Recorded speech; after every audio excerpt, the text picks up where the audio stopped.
Hello everybody, this is Alex from soyachincha.com and this is it guys, the iPhone XS. Should you upgrade or should you skip this one?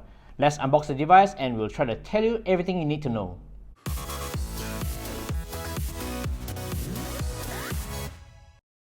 We got the gold color version and this comes with 256GB of storage. If that's not enough, there's always the larger 512GB version. You get the phone and a 5-watt charger. Yep, this is the same charger they've been bundling for years. I mean, come on Apple. And you also get headphones and oh wait, no dongle. So there's no headphone jack and now they've removed the dongle as well. On top of that, you also get your standard lightning cable. Exterior wise, it looks exactly the same as the iPhone X. I mean, if you want to show off that you have the latest phone, get the gold one like this. So this is a new color for the iPhone XS. If you're rich, you can go for the iPhone XS Max. So that's bigger with a 6.5-inch display.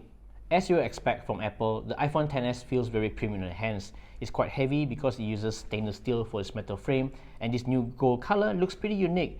It uses the same pink as the iPhone 8, but it has the added pearl-like finish on top to give that a nice gold reflection. And yes, it's also a fingerprint magnet, as you can see. In case you're wondering, you can't use the same case as the iPhone X. The camera bump is actually thicker, so if you put this on, this is a Spigen case. You can see there's a bulge at the top, so you really need to get a new case if you're getting the iPhone XS. Another thing I noticed is that there are more antenna bands around the device, so as you can see at the bottom here, you get less holes for the speaker grill because they've added another antenna band at the bottom, so it doesn't look as symmetrical as the iPhone X. And just like the iPhone X, you get a 5.8-inch Super Retina HD display, so it pushes a resolution in between Full HD to Quad HD. It looks pretty nice because it uses OLED. There's also a notch at the top. There's no home button because Apple has killed the button completely, and you have to use Face ID. Performance-wise, the iPhone XS runs on a new Apple A12 chip, so that's more powerful and more efficient compared to the previous version. In my first impression, it feels just as smooth as the iPhone X, but of course, you probably feel the difference if you run more intensive apps. Oh yeah, one more thing. The iPhone XS now runs with 4 gigs of RAM, and this is the highest amount of RAM you can get on an iPhone. The cameras are supposed to be the big feature on the iPhone XS, but on the spec sheet, it looks quite similar to the previous model.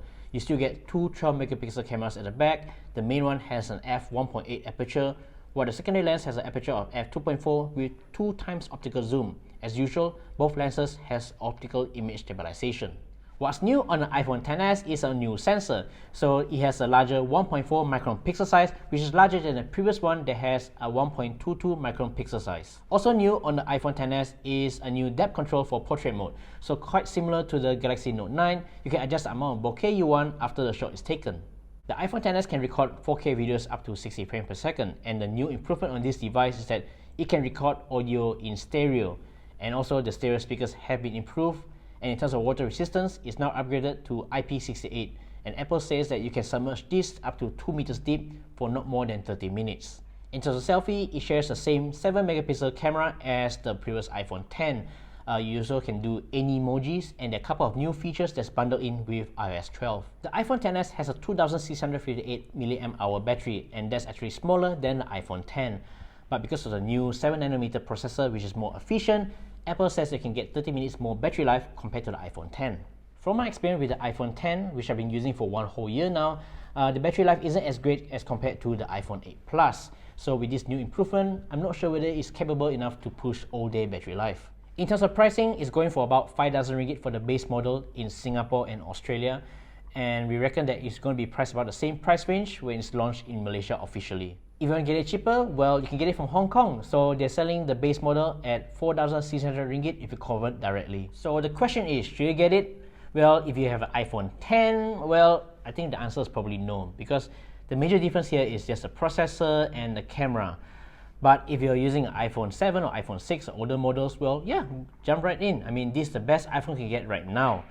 Yeah, it will cost a lot, but if you're looking for something cheaper, well, there's the iPhone XR that's going to be released sometime next month. The thing about Apple is that the phones are really expensive. I mean, when the iPhone X came out, everyone's going like, whoa, this is super expensive, no one's going to get it. But if you look at the last few quarters, this was the best-selling model yet. And I mean, people are willing to pay for this. And if you're an Apple shoe, why would you want to reduce the price if it sells so well, right? One thing I'm not happy about Apple is that why can't you include fast charging feature out of the box? I mean, instead of putting that slow 5-watt charger, you could put in a fast charging brick out of the box, but instead, you're forcing users to pay another 180 bucks for a USB-C to PD charger, and they need to use a different cable. So you need to buy a USB-C to lightning cable, which costs another 90 bucks. I mean, really, Apple? And I think I don't get is that why is Apple removing the audio dongle? I mean, people are spending 5,000 ringgit for this phone. And if you want to use your treasure headphones, you got to spend another 49 ringgit to buy the 3.5mm headphone adapter separately. Come on. Next is iCloud. I mean, these phones are getting bigger in terms of storage. You can get 512GB of storage on the iPhone XS, but you're still bundling 5GB of free iCloud storage. I mean, why can't you just give like 100GB free for the first year? And after that, you need to pay to subscribe or just get a new iPhone to renew that free storage.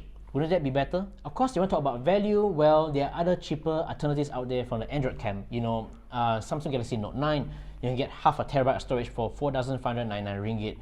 Or there's even the Poco phone they can get for less than 1,500 ringgit. But of course, at the end of the day, it depends on what you're looking for. If you're very dependent on the Apple ecosystem, well, you have no choice but to get a new iPhone. But of course, if this is too expensive, there are cheaper alternatives out there. You can go for the iPhone 7 or iPhone 8, which is now selling at much reduced prices. So, what do you think about the iPhone XS? Leave your thoughts in the comment section down below. If you like this video, give us a thumbs up, like us on Facebook, subscribe to us on our YouTube channel, and hit the notification bell icon so that you'll be informed when we release a new video like this.